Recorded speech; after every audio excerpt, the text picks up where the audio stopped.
Bienvenidos y bienvenidas, gracias por acompañarnos a esta hora a través de la señal del Canal de la Costa en este Quintero Noticias del día de hoy. Queremos invitarles a que se queden con nosotros, por supuesto, y revisemos juntos lo más importante acontecido durante esta última semana en Quintero.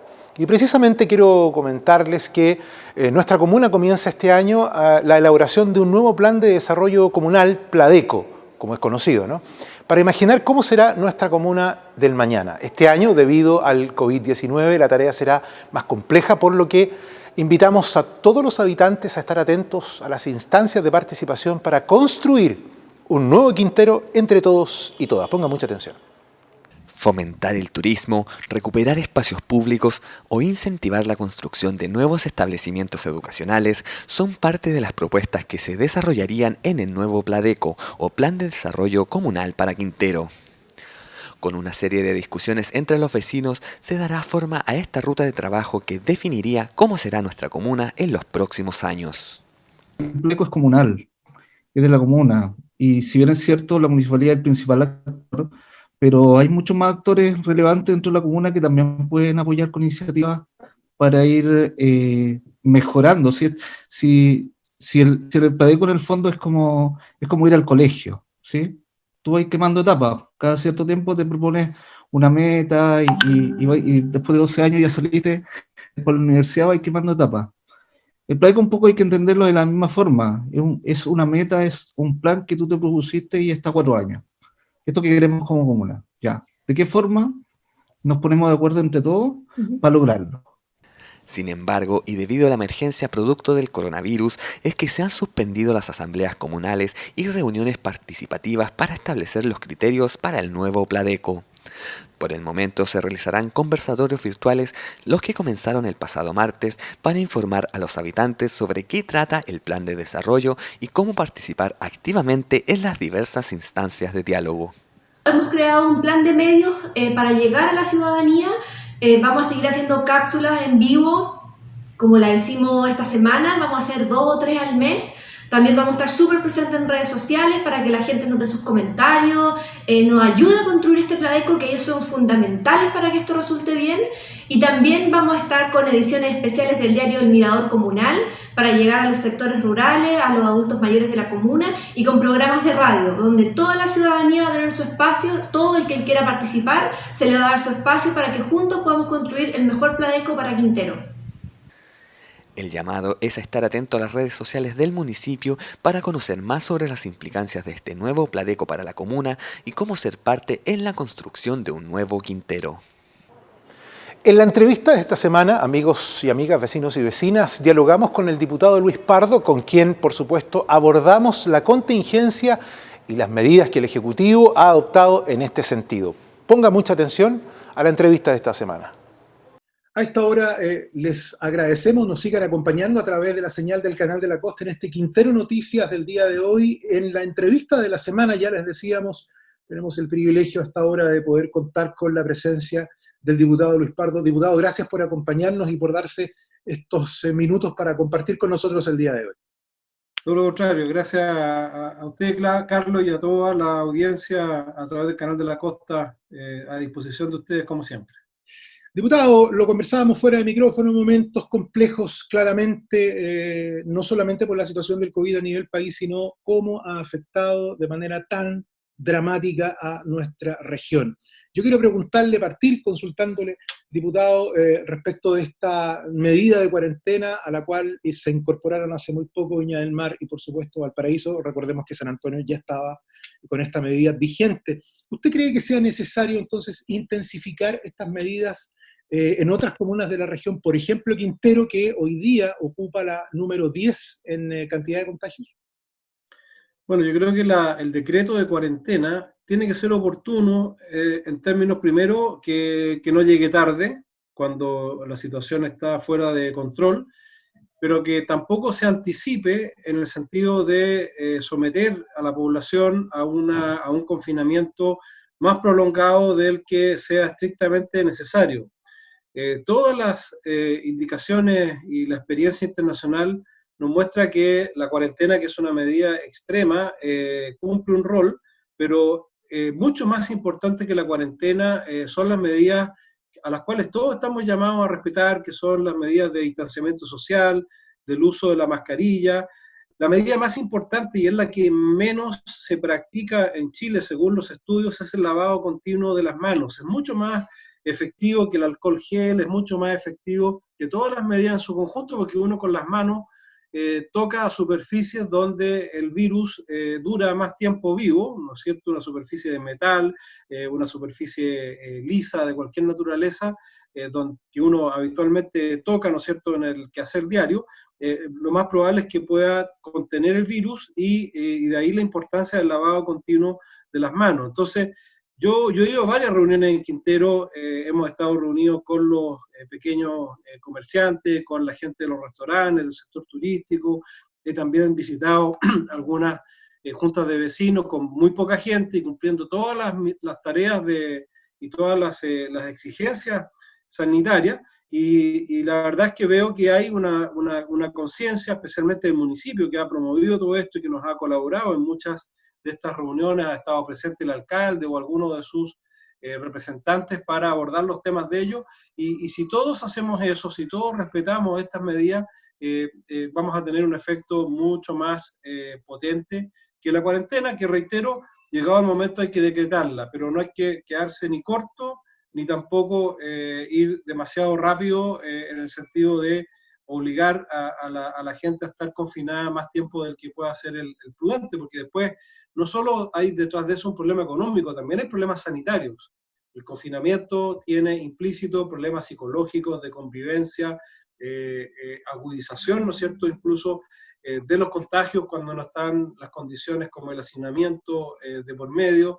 Por lo tanto, es una medida que hay que adoptar, pero en el momento que realmente se justifique de acuerdo a parámetros que son técnicos y que no me cabe ninguna duda que si se dan las condiciones se tendrá que decretar en cualquiera de las demás comunas de nuestra región. Diputado, vamos a convenir que en la medida que no se encuentre todavía esta vacuna tan esperada que permita salir, digamos, salir de esta situación tan compleja a nivel global, el autocuidado, usted bien lo decía también hace algunos segundos atrás, parece ser pieza fundamental, elemento sustantivo para poder enfrentar esta pandemia. Fíjese que hay una situación que se está originando y que tiene que ver con estas segundas viviendas. ¿Cree usted, diputado, que se han realizado de forma oportuna y eficiente las fiscalizaciones respecto al traslado de estas viviendas? Lo digo porque en Quintero hay muchos vecinos y vecinas que han denunciado constantemente la llegada de santiaguinos. Sabemos además que es una situación que está ocurriendo en toda la región. No sabemos si es ese finalmente uno de los elementos fundamentales que ha generado que hoy día la quinta región esté en un lugar importante y complejo a nivel país de contagios, pero ¿cómo ve esta situación y cómo siente que se puede abordar de mejor forma?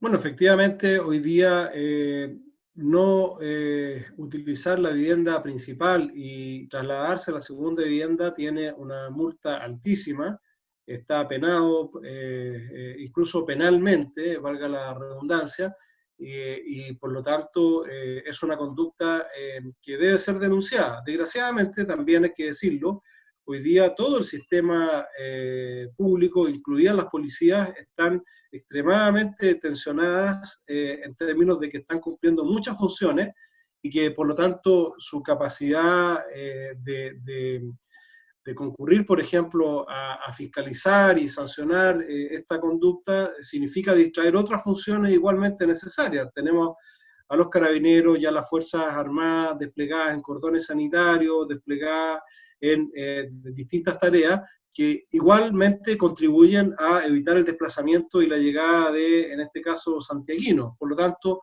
yo creo que independiente de que se debe denunciar y que yo en lo particular muchas veces me ha llamado algún vecino o me ha llamado algún dirigente y me ha dicho está pasando esto y las denuncias no prosperan, independiente de que uno puede colaborar y ayudar a que haya más fiscalización, nuevamente acá el llamado es a la conciencia, es a respetar las normas que nos estamos dando. Es bien curioso lo que nos pasa a los chilenos, que por una parte pedimos mano dura, pedimos mayor fiscalización y por otro lado probablemente los mismos incumplimos las normas. Entonces es como que siempre estamos mirando que los otros respeten las normas y nosotros no respetarlas. Entonces, y eso lo digo con mucha humildad y lo digo como autocrítica, como algo que los chilenos tenemos que revisar, porque no solo tiene que ver con la pandemia, tiene que ver con muchos otros ámbitos.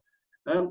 Cuestionamos la corrupción, pero a veces hacemos cosas que son bastante feas, digamos, y cuando las hace el vecino están mal, pero cuando las hago yo pasan. Entonces, yo creo que en esto nuevamente tenemos que llamar a la conciencia y, por supuesto, cuando haya casos de este tipo, hacer las denuncias y exigirle a las autoridades que hagan cumplir la ley. Pero sería mucho más fácil si tuviésemos verdadera conciencia de que esta pandemia está costando vidas, está muriendo gente, está significando destinar una cantidad enorme de recursos a superar la pandemia y por lo tanto no es un juego, no es una cosa con la cual podamos pedir que el resto se porte bien y cada uno de nosotros tener ciertos márgenes para portarse mal. Finalmente, diputado, usted decía hace algunos instantes que ha tenido la posibilidad de reunirse con distintas organizaciones de nuestra comuna, entre ellos el comercio, ¿no?, que usted bien lo sabe, subsiste gracias, entre otros, al turismo. Han habido distintos llamados desde el gobierno regional a buscar la manera más óptima para reactivar la economía. Hemos dicho que tenemos dos situaciones con esta pandemia, la sanitaria, pero también la económica, con una situación bastante dramática que está en ciernes. ¿Cómo siente usted, cómo ve usted esta situación y cuáles son las ideas que en este momento siente usted que podrían servir como para poder hacer frente a un flagelo que además, recordemos una cosa, estamos recién en este caso iniciando tal vez este círculo complejo? Algunos incluso hablan de que esto se podría extender de diciembre en adelante, que podríamos estar tal vez 7 u 8 meses más en esta situación. ¿Cómo lo ve usted esto? Bueno, efectivamente nadie sabe cuánto puede durar esto. Vemos que en Italia y en algunas partes de Europa se está produciendo un segundo brote. Se piensa que va a ser mucho menos agresivo porque hay cierto nivel de inmunidad colectiva, pero nadie sabe cuánto puede durar la emergencia sanitaria y por ende cuánto va a durar la recesión económica, que es una recesión mundial. Yo creo que hay que distinguir y entender que aquí hay dos fases. Una primera fase que tiene que ver con la ayuda social, de la cual estaban quedando excluidas muchas personas por no calificar de acuerdo a su categorización, a su ficha social de hogares o simplemente a no tener la ficha social de hogares. Muchas personas de clase media que abruptamente han perdido su trabajo, han perdido sus ingresos y que hoy día están en situación de requerir estas ayudas y que por alguna u otra razón no califican. Creo que el acuerdo a que se ha llegado con la oposición en estas últimas horas para fijar un marco presupuestario que son 12.000 millones de dólares que se van a destinar a esto, es una cifra muy, pero muy grande de dinero y establecer ahí además una ampliación de los parámetros para facilitar que esta ayuda llegue efectivamente a quienes lo necesitan.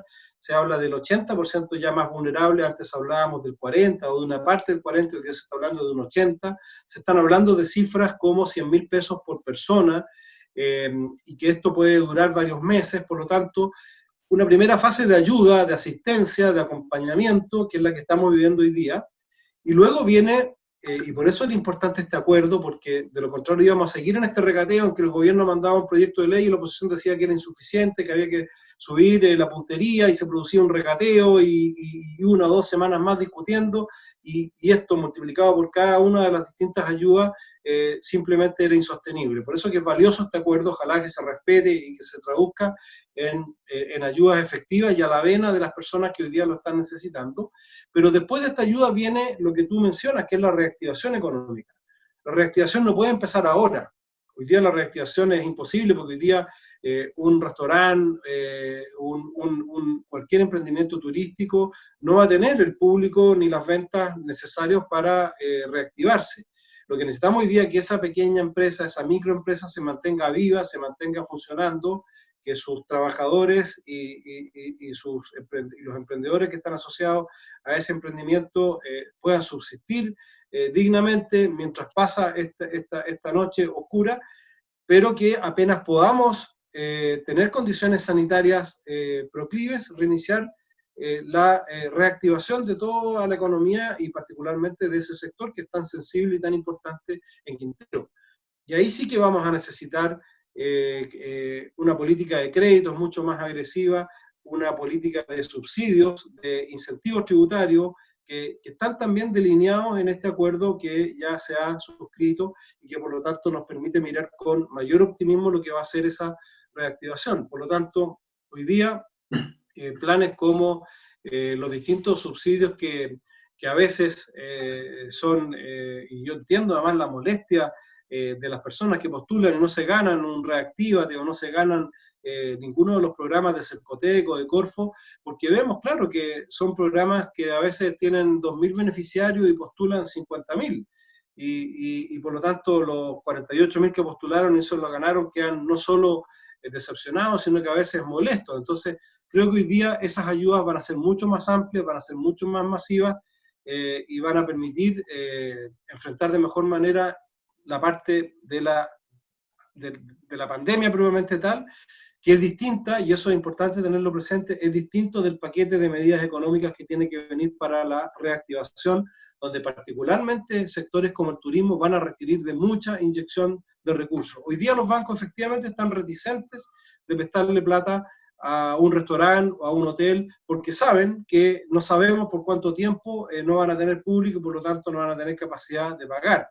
Pero una vez que superemos la pandemia, esa política de los bancos tiene que cambiar drásticamente y tiene que venir combinada con estas otras ayudas que estoy mencionando y que van a permitir reactivar la economía. Mientras tanto, tenemos que hacer todos los esfuerzos para que esos emprendimientos se mantengan en un estado de latencia, se mantengan vivos, se mantengan a flote con el menor costo posible para sus trabajadores. A eso han apuntado hasta ahora las medidas y en eso es lo que hemos estado trabajando en conversación con ellos directamente.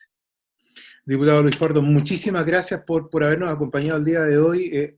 Le decimos siempre a nuestros entrevistados que no solamente les deseamos lo mejor desde el punto de vista de la salud, sino también el éxito de la gestión. Usted bien lo decía, ha sido un escenario que ha exigido acuerdos, ¿no? El diálogo hoy día parece ser otro de los elementos sustantivos para poder enfrentar de mejor manera y como ciudad y como sociedad, bien digo, esta situación del COVID-19. Así que mucho éxito, diputado, y muchas gracias por habernos acompañado el día de hoy. Muchas gracias a ti, Carlos, y gracias a quienes nos escuchan a través del Canal de la Costa. Y en otro ámbito de la información y a propósito de la llegada de las lluvias y el frío, queremos compartir las recomendaciones que nos entrega la kinesióloga Annette Rebolledo, encargada del programa respiratorio de la Posta Rural de Salud de Loncura, obviamente, para reconocer y prevenir enfermedades respiratorias, principalmente ahora, usted bien lo sabe, ¿no?, que se acerca la temporada de invierno. Es importante conocer los principales síntomas para acudir a tiempo al médico cuando sea estrictamente necesario. Ponga mucha atención. Hola, mi nombre es Annette Rebolledo, kinesióloga encargada del programa respiratorio del consultorio de Loncura, y hoy les voy a hablar sobre las enfermedades respiratorias frecuentes durante el invierno, los cuidados generales y los signos de alarma que tenemos que considerar para prevenir las enfermedades. Justamente durante el invierno, por las bajas temperaturas, empezamos a sobreabrigarnos, tendemos a hacer hacinamiento en la casa y aumentar el uso de calefacciones. Además, con las bajas temperaturas hay más virus circulante, por lo tanto hay mayores riesgos de contagio. Y para esto es importante conocer cuáles son las enfermedades frecuentes que pueden haber y cómo prevenirlas. Por ejemplo, dentro del resfriado común hay distintos signos comunes con los cuales podemos iniciar, como son el malestar general, dolores musculares, decaimiento, falta de apetito, congestión nasal, estornudo, tos, que puede ser seca o con secreciones. Sin embargo, cuando empezamos con algunos síntomas más severos o más que empiezan a empeorar, esto nos podría indicar que hay enfermedades más graves o más complejas, como pueden ser bronquitis o neumonía, y en este último tiempo, en el caso de la pandemia, podría indicarnos también la presencia de un COVID-19. ¿Ya? Para esto es importante conocer cuáles son los signos y síntomas de alarma que nos pueden indicar cuándo acercarnos a médico. Antes de mencionarlos, es importante decir que siempre debemos consultar a un médico en nuestro consultorio más cercano, en donde estemos inscritos, antes de asistir al servicio de urgencia, ya que aquí es donde corremos riesgo de contagiarnos de otras enfermedades más graves, no solamente respiratorias, sino que de cualquier otro tipo. Entonces, los signos y síntomas de alarma que nos indican que tenemos que acercarnos y consultar a médico pueden ser dificultad respiratoria, en donde sentamos la sensación de falta de aire o que nos cuesta respirar, el uso de musculatura accesoria o retracciones costales, en donde hacemos un esfuerzo mayor al normal para poder respirar o tomar el aire. En el caso de los niños, por ejemplo, puede observarse claramente cuando se hunden las costillas al respirar y sobre todo aumenta con el llanto. La cianosis, que es un color azulino o morado en las uñas de los dedos de las manos, puede presentarse también en los dedos de los pies, alrededor de la boca al llorar o en los lóbulos de las orejas. También podemos presentar tos que tenga secreciones de un color extraño o que inclusive presente sangre. La fiebre también es un signo de alarma muy importante, pero es muy necesario cuantificar la fiebre, es decir, hay que tomar la temperatura con un termómetro, no sirve solamente la sensación febril. Y cuando nos indica de 38 o 38,5 hacia arriba, eso es la presencia de fiebre. ¿Ya? En estos casos es importante acercarse a consultar al médico, porque podrías pasar ya de un resfriado común y ser alguna otra enfermedad.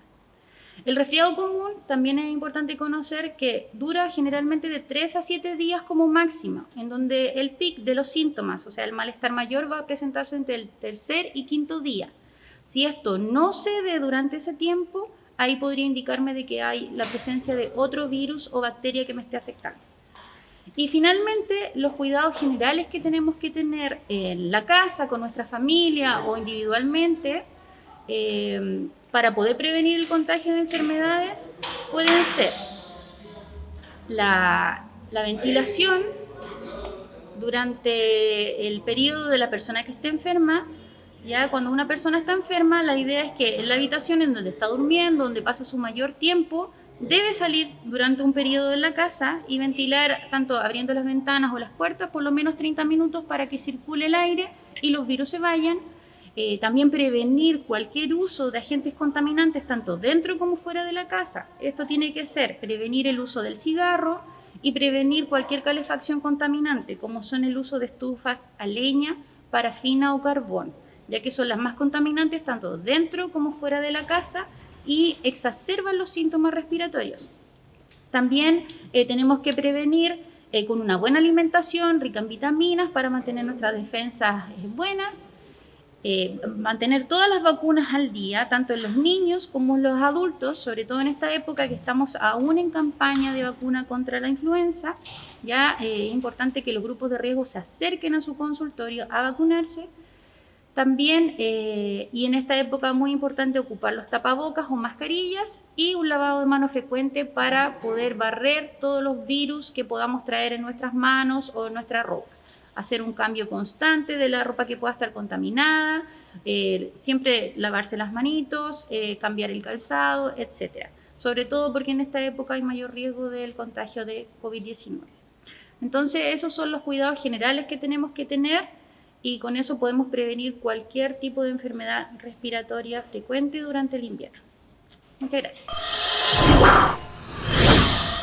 En otro ámbito de la información, quiero comentarles que el Gobierno Regional de Valparaíso hizo entrega de 2 camiones aljibes para Quintero, los cuales servirán para llevar agua potable a los sectores que aún no cuentan con este servicio. La inversión superó los 6.000 millones de pesos y es fruto del acuerdo alcanzado entre el Intendente Regional Jorge Martínez y el Consejo Regional presidido por Manuel Murillo, que encabezaron el acto de traspaso de las llaves de los vehículos a los jefes comunales, en una ceremonia efectuada en la Plaza Cívica de Valparaíso. El Intendente Regional Jorge Martínez señaló que ya son 10 años de crisis hídrica y se resolvió que a lo menos se entregara un camión aljibes por comuna.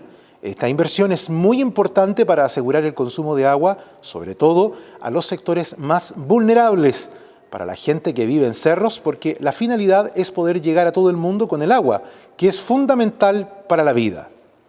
En 6 meses de pandemia, la comunidad científica ha realizado 3 hallazgos en relación al coronavirus.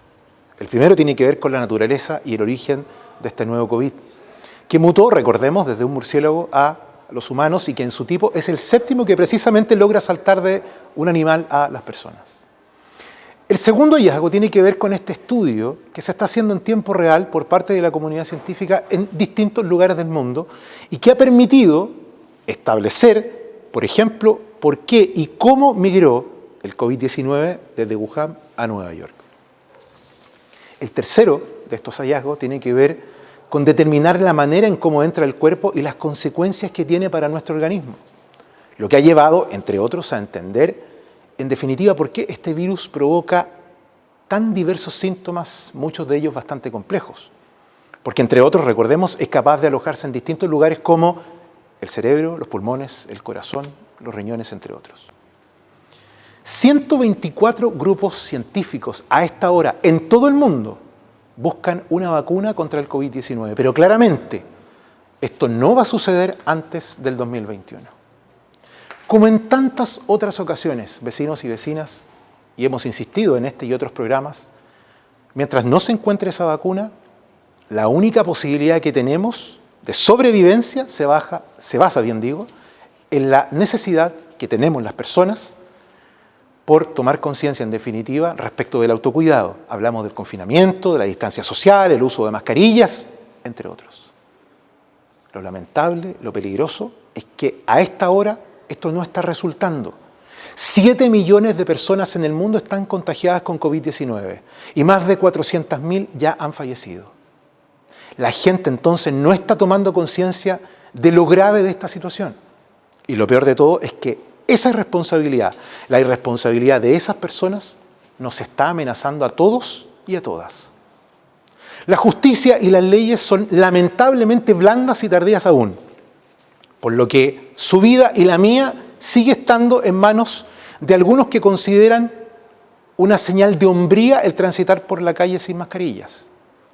Por ejemplo, a ustedes que hasta ahora creen más en teorías conspirativas que en la seriedad de este problema, a ustedes que se mofan de estos estudios y todavía creen que la pandemia no es tal y que el COVID-19 es un invento de los medios de comunicación, queremos hacerlos absolutamente y completamente responsables de las muertes que vendrán. Es lamentable, un mensaje duro para algunos, pero claramente es lo único que nos va quedando. Y antes de finalizar, como siempre, usted bien lo sabe también, ¿no? Queremos invitarles a seguir informándose con nosotros a través de nuestras redes sociales. En Facebook y en Twitter, @MoniQuintero, y en Instagram, en @y_MoniQuintero. Como siempre, vamos a estar acompañándoles con noticias todos los jueves a eso de las 22:30 horas y en las repeticiones, los días lunes y los días viernes. Mi nombre es Carlos Muñoz y no solamente quiero invitarle a que se informe, como siempre, sino que además, hoy más que nunca, tome conciencia. Muchas gracias y hasta pronto.